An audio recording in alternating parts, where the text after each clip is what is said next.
Wapenzi, ni nafasi ya kipekee tutaangazia jinsi ya kujiandaa kwa ajili ya kazi maalum. Kujiandaa kwa ajili ya kazi maalum.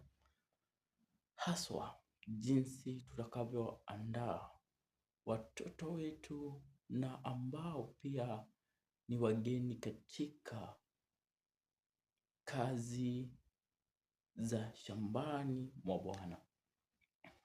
Mbona leo tuzungumzie hili?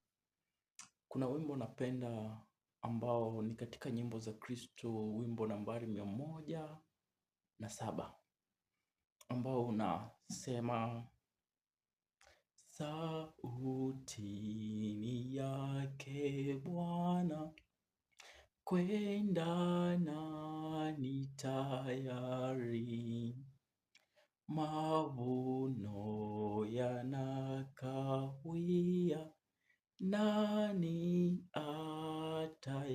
atayavuna?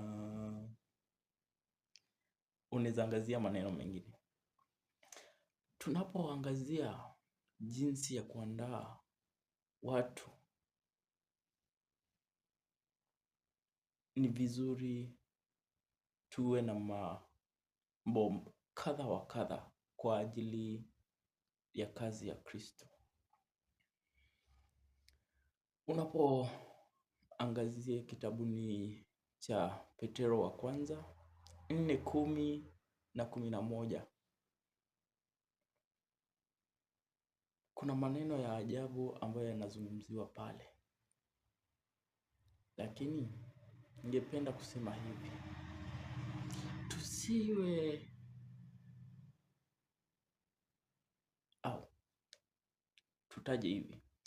tuweze kufungua nafasi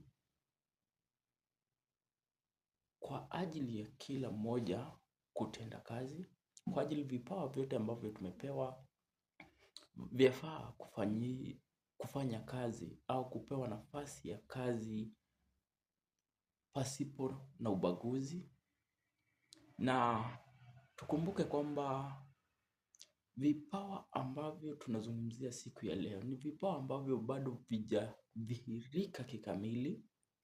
Ni vipawa ambavyo bado ni vichanga, havijakomaa vizuri.